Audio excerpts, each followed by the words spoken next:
It's Spooky Tuesday here at Breakfast All Day. Ooh. But we do have news, of course, starting with box office, which was terrifying if your film was called Amsterdam. Yes. Wow. An $80 million movie, and it made $6.5 million. Domestically, they expected that Amsterdam would make somewhere in the $17 to $20 million range before reviews came out, and then lowered their expectations. But that's a bomb, and that's not the kind of movie where word of mouth will carry it beyond this. Yeah, probably not. And I mean, they had an inkling of what was coming because they apparently intentionally did not premiere at the Toronto Film Festival because they didn't want the bad press to come out that early. They were trying to cut the reviews closer to the actual release date, so they knew what they had on their hands. So I wonder where along the line that realization comes to people, right? Like in the middle of production, does everyone think that they're making a potentially significant awards-worthy movie? And then, like, is it in the editing? Is it in? When does that happen? Well, yeah, I mean, look, you're shelling out that much money for that cast and for the production design. And yes, apparently a lot of the cast work for a lot less than their usual and stuff. But I suspect it's like, the director turns in a cut and the studio's like, okay. And then maybe they test screen it, and then maybe they do their own cut, and maybe they test screen that. And then at some point realize, okay, there's no salvaging this thing. And who knows, maybe David O. Russell, maybe even like you have to we have to release his cut. I don't even know what his deal is with 20th, but yeah, I think clearly once anybody started taking a look at it, they must have taken a whiff and had an idea of what was going on. Because like I said, they intentionally kept it out of the fall festivals. They also didn't platform it. Like, the big this weekend's success stories were like Tar and Triangle of Sadness, which opened on a handful of screens, did huge per screen average, and it's whetting the appetite for people who want to see this. When you go wide with a movie like Amsterdam, it's like, we cannot outrun the advance word, so we have to like open in as many theaters as possible and hope that that enough people are drawn in by the marketing and the cast or whatever else, and before the word gets out that this is not a good movie.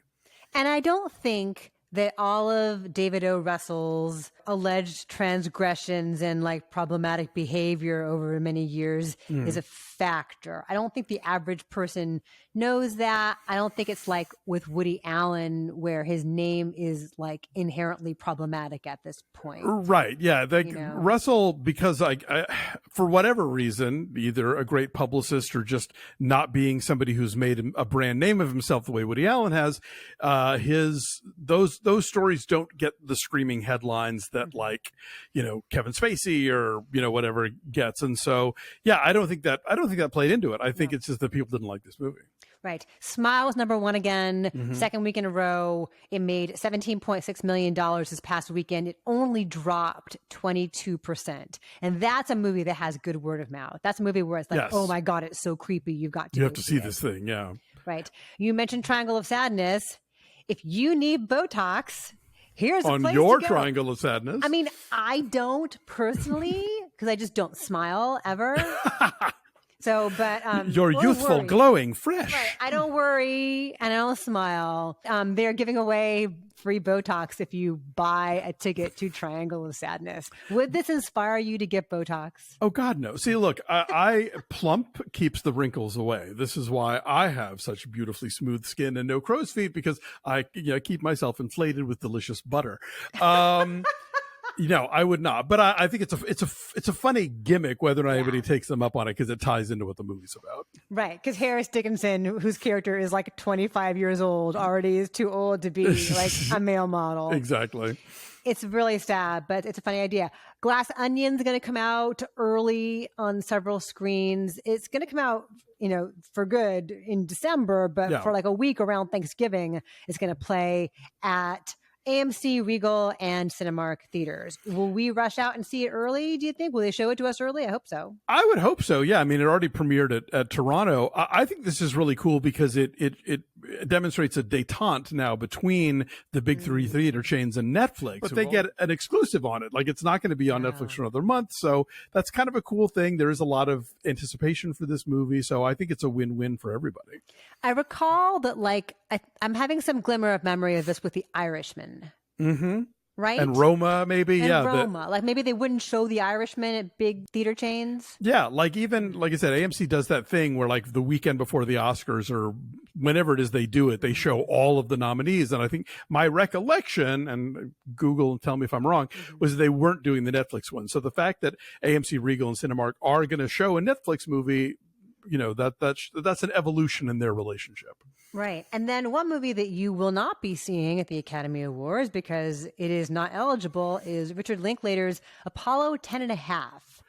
The animation, boo indeed, the animation branch has deemed it ineligible because the way that he makes these kinds of films is that, yeah, he shoots it live action, but then has this team of hundreds of people like hand painting over it in rotoscoping, and ultimately it becomes an animated film. What we see is rendered in an animation, and what they have said is that because it's not totally animated, that does not count. I think that is super shitty, and I don't see why that is any less animated than a mocap movie, which I think they would count.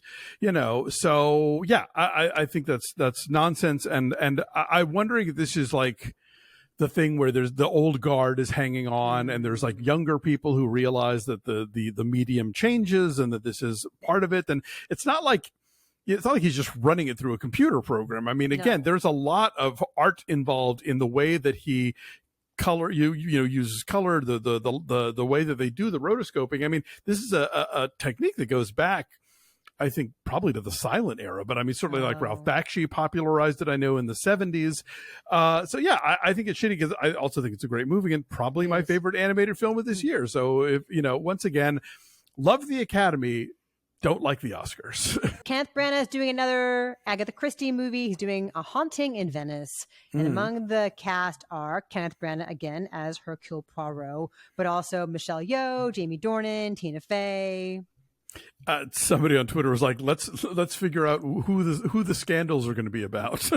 Because remember, by the time like Death on the Nile came out, it was like, oh man, this cast. Yeah, that's cool. And it's also the first time that Branagh is doing a Poirot movie that I think hasn't been filmed before, or at least not in a big way. Mm-hmm. I know David Suchet did all of the Poirots for television, but you know, when you think of the Poirot movies, this is not one of them. So it's not a super famous one, yeah. Exactly. So there will be less of things to compare it to than there were with Orient Express and Death on the Nile. Yeah, sure. Like I don't love his Poirot movies, but I like that they're around, and I think maybe the more of them he does, the better he'll get at it. We'll see.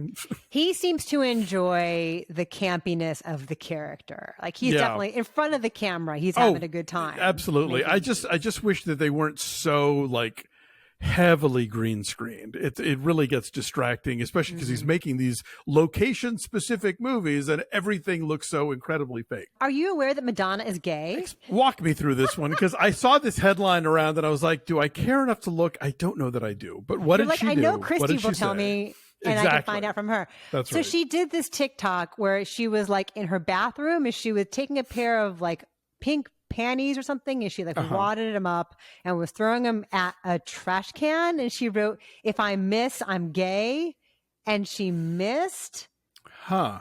Is that her way of coming out? I mean, like Madonna has just sort of been like omni everything forever, so I don't know, how do we assign her any kind of category? I don't know. Exactly. Yeah. I if anything, like, oh, she's only gay, you know, like I've always thought of her as, you know, casting a wide net, let's say, you know, if we're old enough to remember when the Sex Book came out, you know. So scandalous. Yes. To Justify My Love video, so scandalous. Yes. Like her appearances on Letterman with Sandra Bernhard, you know, like she's always been an ally. And I think she's always at least sort of semi-winkingly acknowledged the possibility of a very fluid sexuality. So, you know, good on her. Yes. And then Nikki Finke died. She did. This is kind of an inside baseball thing for those of you guys watching who don't really follow industry stuff. But Nikki Finke was like, she really revolutionized Hollywood coverage, celebrity coverage, studio coverage, because she just stuck it to them and did not care, did not want to make friends, did not want to schmooze and have nice relationships. And also before everyone was updating everything all the time online, before social media, she was doing that with her blog. She was constantly 24/7 updating her stories in a way that would presage how everything is done now normally. Yeah, she absolutely got the internet in a very early way, in a way that other people didn't, in terms of the 24/7 aspect of it, constantly updating stuff. And scorched earth, taking no prisoners. Yeah. She had favorites. She had people that she didn't like. She could be a handful to deal with personally. I never did, but I've been, a lot of friends of mine who are older and stuff have been talking about, I've been hearing a lot of Nikki Finke stories this week. She was supposedly infamously reclusive. There are only 2 known photographs of her, one of which we just showed. Yes. And she worked for the AP. She was a debutante. She grew up wealthy on the East Coast. She was just an unusual woman and singular.